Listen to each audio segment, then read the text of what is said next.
आजा बेटा अंदर आजा मामी के घर। अरे ज्योति तू आज कैसे? नमस्ते भाभी। बेटा नमस्ते बोलो मामी को।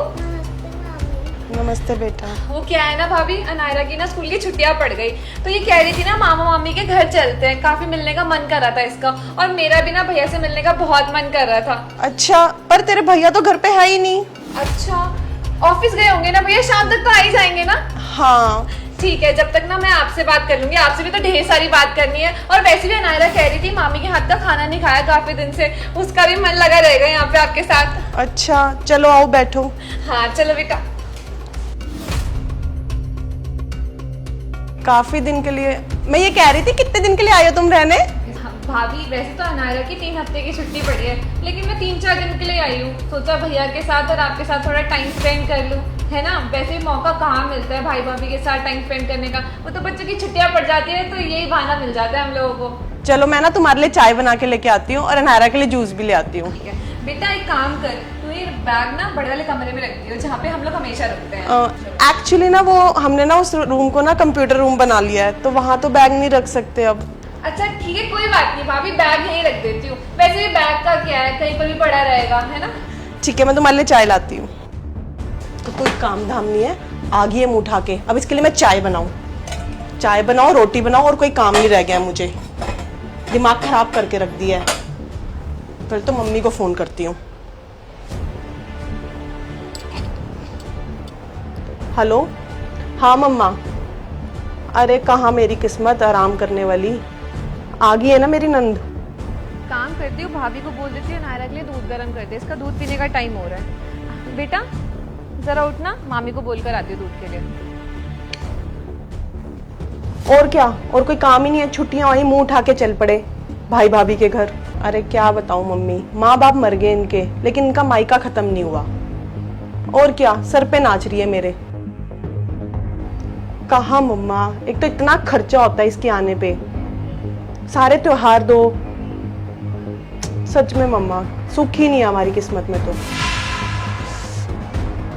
क्या बताऊं मैं अब आपको, भाई ने ही सर चढ़ा रखा है इसको, हर वक्त बुला लेगा फोन कर करके। नायरा उठो, चप्पल पहनो।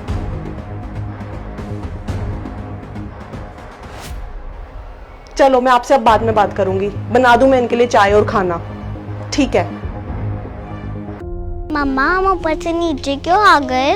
बेटा अब हमें घर जाना है ना, थोड़ी देर में बस पापा लेने आते होंगे हमें। मम्मा मम्मा बट हम तो मामा जी से मिले ही नहीं। बेटा हम मामी से मिल लिए ना, यही बहुत है। अब थोड़ी देर में पापा हमें लेने आते होंगे, आप शांति से यहाँ पे बैठ जाओ। मम्मी पापा आप कहाँ चले गए दोनों?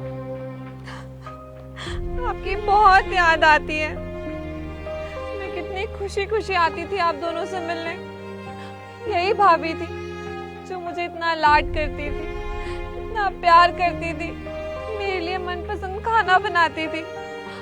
और आज यही है जो मुझे बोझ समझ रही है।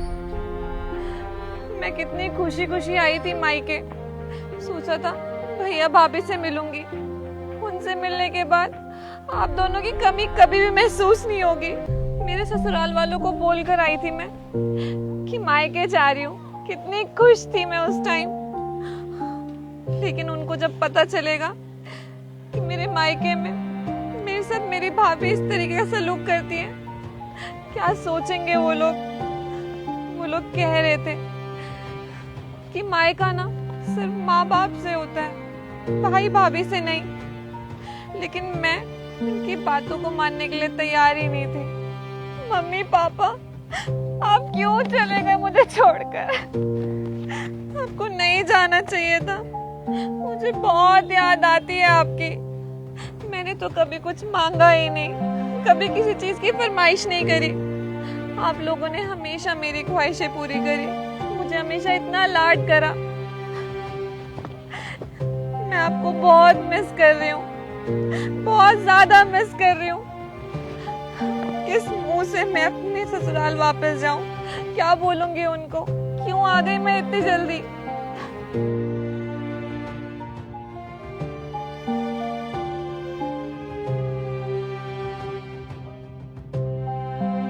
नमस्कार दोस्तों, ये कहानी न जाने कितनी लड़कियों की है। मायका कहने के लिए एक छोटा सा शब्द है, लेकिन लड़कियों की पूरी जिंदगी, पूरा बचपना अपने मायके में ही गुजरता है। और सबसे ज़्यादा जो कनेक्टेड होती है वो अपनी माँ से कनेक्टेड होती है। माँ के जाने के बाद जैसे उसका वजूद ही ख़त्म हो जाता है। क्यों? आप ये कमेंट सेक्शन में बता सकते हैं ऐसा क्यों होता है, क्यों लड़की अपनी माँ से इतनी ज़्यादा कनेक्टेड होती है। और वीडियो पसंद आए तो कमेंट सेक्शन में ज़रूर बताइएगा।